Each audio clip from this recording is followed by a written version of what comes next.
Marc, chapitre 15. Dès le matin, les chefs des prêtres tinrent conseil avec les anciens, les spécialistes de la loi et tout le Sanhédrin. Après avoir attaché Jésus, ils l'emmenèrent et le livrèrent à Pilate. Pilate l'interrogea. « Es-tu le roi des Juifs ?» Jésus lui répondit. « Tu le dis. » Les chefs des prêtres portaient contre lui beaucoup d'accusations. Pilate l'interrogea de nouveau. « Ne réponds-tu rien ? Vois tous les témoignages qu'il porte contre toi. » Mais Jésus ne répondit plus rien, ce qui étonna Pilate. À chaque fête, il relâchait un prisonnier, celui que le peuple réclamait. Il y avait en prison le dénommé Barabbas avec ses complices pour un meurtre qu'ils avaient commis lors d'une émeute. La foule se mit à demander à grands cris ce qu'il avait l'habitude de leur accorder. Pilate leur répondit. « Voulez-vous que je vous relâche le roi des Juifs ?» En effet, il savait que c'était par jalousie que les chefs des prêtres avaient fait arrêter Jésus. Cependant, les chefs des prêtres excitèrent la foule afin que Pilate leur relâche plutôt Barabbas. Pilate reprit la parole et leur dit. « Que voulez-vous donc que je fasse de celui que vous appelez le roi des Juifs ?» Ils crièrent de nouveau. « Crucifie-le !»« Quel mal a-t-il fait ?» leur dit Pilate. Ils crièrent encore plus fort. « Crucifie-le !» Voulant satisfaire la foule, Pilate leur relâcha Barabbas et, après avoir fait fouetter Jésus, il le livra à la crucifixion.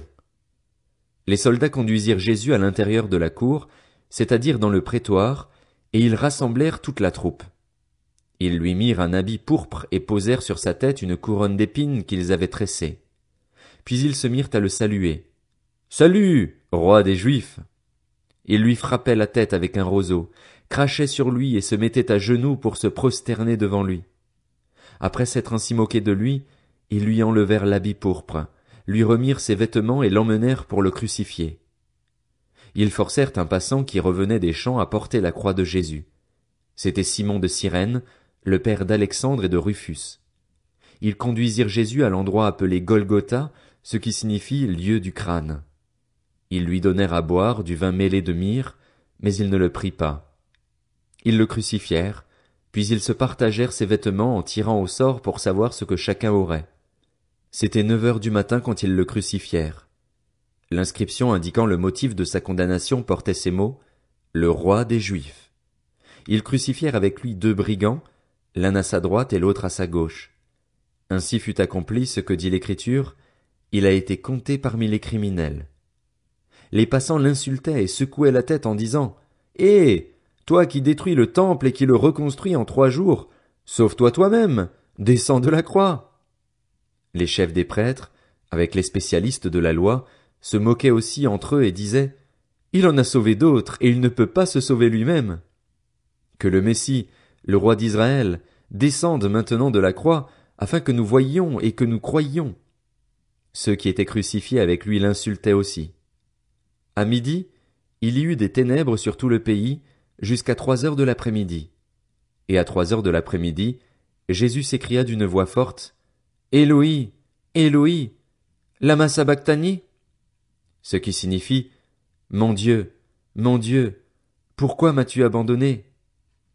Quelques-uns de ceux qui étaient là, après l'avoir entendu, disaient, « Voici qu'il appelle Élie. » Et l'un d'eux courut remplir une éponge de vinaigre, il la fixa à un roseau et lui donna à boire en disant, « Laissez donc, voyons si Élie viendra le descendre de là. » Cependant, Jésus poussa un grand cri et expira. Le voile du temple se déchira en 2, depuis le haut jusqu'en bas. Quand l'officier romain qui se tenait en face de Jésus entendit son cri et le vit expirer de cette manière, il dit, « Cet homme était vraiment le Fils de Dieu. » Il y avait aussi des femmes qui regardaient de loin. Parmi elles était Marie de Magdala, Marie, mère de Jacques le jeune et de Josès, ainsi que Salomé, qui le suivait et le servait lorsqu'il était en Galilée, et beaucoup d'autres femmes qui étaient aussi montées avec lui à Jérusalem. Le soir venu, comme c'était le jour de la préparation, c'est-à-dire la veille du sabbat, Joseph d'Arimathée arriva. C'était un membre éminent du conseil qui attendait lui aussi le royaume de Dieu. Il osa se rendre vers Pilate pour demander le corps de Jésus. Pilate s'étonna qu'il soit déjà mort.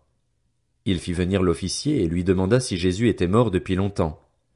Une fois renseigné par l'officier, il fit remettre le corps à Joseph. Joseph acheta un drap de lin, descendit Jésus de la croix, l'enveloppa dans le drap de lin et le déposa dans un tombeau taillé dans la roche. Puis il roula une pierre à l'entrée du tombeau. Marie de Magdala et Marie la mère de Joseph regardaient où l'on déposait Jésus.